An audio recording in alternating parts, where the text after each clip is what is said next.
This is Mindset for Success with your host, Dr. Leslie Knudsen.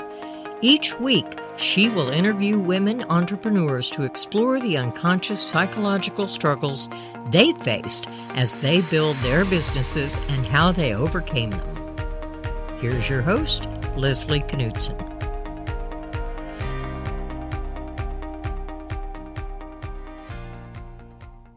Welcome, Melissa. I'm so excited to have you as a guest today. Oh, thank you so much. I'm really happy to be here, Leslie. Thank you. So, Melissa, you are the founder and CEO of Alexandretta Transportation Consulting, the only female-owned transportation consulting firm in the United States. And you are also a recognized subject matter of expert parcel shipping and global leader in parcel trucking, ocean, and air freight consulting, and have saved clients over $1 billion since starting in the parcel industry nearly 25 years ago. Melissa, as you know, it takes a lot to be a successful entrepreneur. And business acumen, of course, is important, but we rarely talk about the psychological issues that women can face to achieve that success. And I've sort of referred to these as this negative and sometimes persistent thoughts that can create doubt, undermine success, can destroy self-confidence, risk-taking, decision-making, and really just one's own greater happiness and satisfaction with life. So I wanted to kind of start today with your busy journey to becoming an entrepreneur, and if you could tell us a little bit about what you did, why you did it, when you did it. Absolutely. Yeah. It has been, as you've said, a long journey to entrepreneurship, even though I feel like I've been on the road since kind of the beginning. Mm-hmm. I remember being 8 or 9 years old and thinking to myself that I wanted to have a business someday. And I remember it very distinctly, but the journey has taken a very, very long time for me because I did not actually start my business until 3 years ago. So well into my 40s before I took the plunge.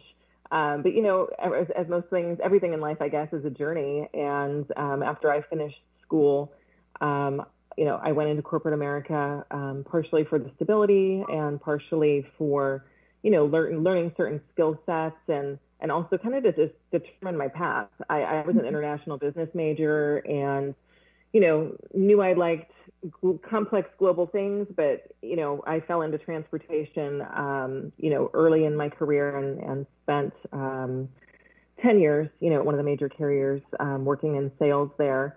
And then switched over into consulting in the same space and spent almost 10 years there as well. But towards the end of that part of the consulting arc, I just really realized that if I was going to have my own business, which was still really, really important to me, that I needed to pull the triggers. So there was not a female-owned resource in the marketplace. And, I felt that was something that was, so important and most definitely needed to be there. And just the hands of time pushing me and all the circumstances being right, that's kind of all what came together that, enabled me to get on to the journey of having my own business. And what was important to you about being the first female business owner in this field? After 20 some years in the industry and it being so incredibly male dominated, when I started out, I was often the only female in the room. We're talking about like a room with hundreds of people in it. I would be the only female. And those were some lonely days.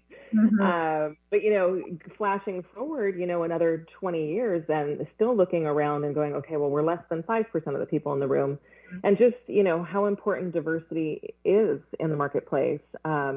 And wanting to empower women and empower diversity, that it was just incredibly, incredibly important to me that, I start Alexandretta so that we had a female-owned resource in this space in the industry. Mm-hmm, mm-hmm. So it sounds like it was exciting to be first. Did it feel like that it was a risk? And if so, how did you manage it? Yeah, I mean, it definitely was exciting and it definitely was the right thing to do, which I knew, to the core of my being. But yeah, it definitely felt like a risk too. I mean, there was definitely, I would not call it imposter syndrome. I mean, I believed that I deserved a seat at the table and was capable of having a seat at the table. But there was absolutely, this thought that I don't fit in and a kind of a temptation to hide a little bit, like hide who I am. And those were definitely some conversations with myself and, my trusted circle at the beginning, how apparent is it going to be that Alexandretta is female owned? And, what about our logo and our font colors and appealing to whom and this and that? And so there were a lot of conversations about that at the beginning of the journey, for sure. And how did you take care of yourself, whether it was financially or emotionally, and before you set up your business? Did you have a plan? Did you reach out to experts to help you figure your way forward? Yeah, I mean, I'm fortunate to have a really strong circle of support around me. From my family, my husband, my children, my friends, fellow women who are successful business owners in their own right. And then I also had like a professional network of CPAs and attorneys and folks that could set up my corporation. So I didn't have that hard labor of, well, how do I know if this is the right trusted advisor to assist me on this journey? I had friends in those positions that I knew very well and knew their capabilities really well. So that really eased the pain. Definitely had a financial plan. I've been fortunate enough to invest in real estate over the years. And so was able to fund the business with some proceeds from, a real estate transaction. And so those things really eased the road into entrepreneurship. Right, because there was mental stability that you were okay, protected. Yeah.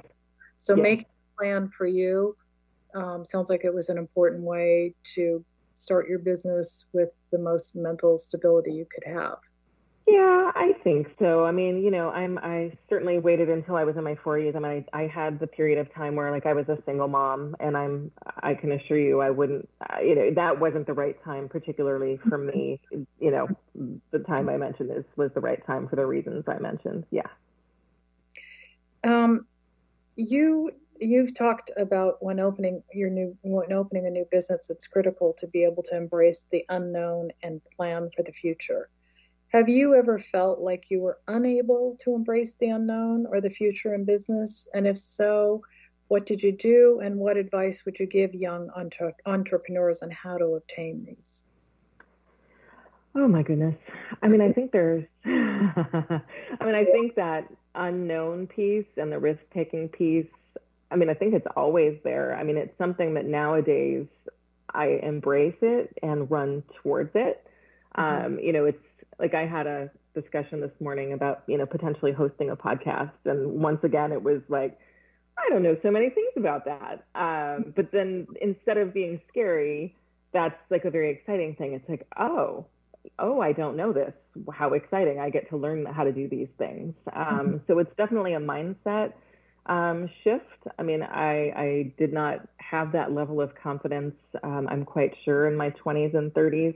I actually, I've done quite a bit of personal development work, and actually just yesterday in the house, I found a list of attributes that I had written down myself about being worthy.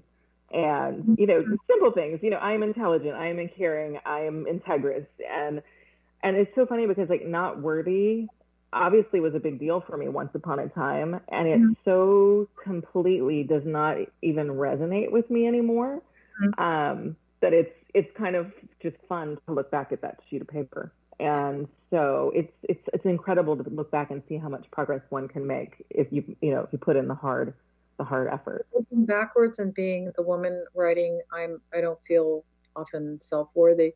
And now what has changed for you? There was a lot of work that has, there's a lot of work that has gone into making me the person that I am today. Like I said, a lot of personal development work, a lot of peeling back the layers of the onion to see maybe what was holding me back in the past, which obviously once upon a time was I didn't feel worthy. Mm-hmm. And so just practicing, practicing with those concepts and knowing who you are, at least my journey has brought me forth into, who I am today. So it also sounds like age has really been a factor in terms of you being able to open your business 3 years ago, and people, I don't know, excited even by the unknown and planning for the future, whether it be a podcast tomorrow. And I think that it's that young entrepreneurs can't have that kind of solid platform when they're first starting out as young people. No, I think they can. I mean, I think it depends on where someone is on their personal journey and their personal spectrum. I mean, when I was younger, didn't necessarily have some of the support that I could have had or would have liked to have had. And so I think there were a lot of things that I had to work through on my own. I mean, certainly experience is an incredible teacher. I don't think that, someone necessarily needs to wait and move along the journey. They can certainly do it much earlier in their career. And I think there's so many more resources available now today. I mean, there's women's groups, there's the internet, there's podcasts, there's so much information that someone can fill themselves with now, I think, to propel themselves so much faster along the path, if that's their intention. Mm-hmm. You talk about having a sense of integrity, of doing the right thing. Mm-hmm. What do these mean to you, and what do these personal values have to do with your success, do you think? Oh, goodness. Yeah, I mean, integrity is huge. I mean, I've always told my kids, because I believe it so much, it's like, it's doing the right thing when no one is looking. And if you can lay your head down, I always used to tell them, if you can lay your head down on your pillow when you go to bed at night and you can feel good about yourself, then you've done the right thing. And so, that's what we do here at Alexandretta. I mean, it's all about doing the right thing. It's one of our core values here. And I mean, I think that is absolutely a necessary ingredient for success, at least is how I define it, because, my clients and the people that are part of the team, know that we're always working to do the right thing. They know that they can rely on us. They know that we're working on, win-win solutions. It enables a lot of deep trust, and I think that's where great relationships flow from.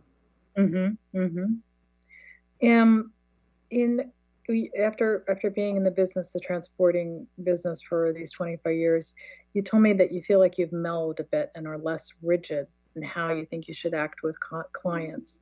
Can you talk a little bit about this change and why you were more rigid at the beginning and why it feels like you can maybe be a little bit less rigid now?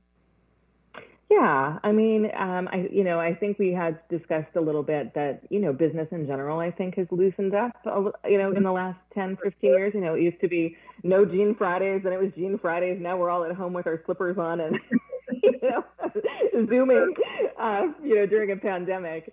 But to speak more directly to the question is, I think that same period for me in the late 20s and 30s, when I didn't necessarily have that confidence or that self-worth, I think I just kept myself more business, and, was like, well, I'll be very professional and, honest and integrous and all those things. But if I just, put my professional face forward and keep my personal life separate, I think I just thought that's how business was meant to be done back then. And, of course, we're, still professional today, still integrous today, but, very relaxed when it's appropriate, certainly if I'm presenting to, board members and a team of 12 and don't know everybody, it'll be pretty, buttoned up in a loose, relaxed way, I guess. But for my regular clients, I mean, we talk about each other's families and, we talk about what's,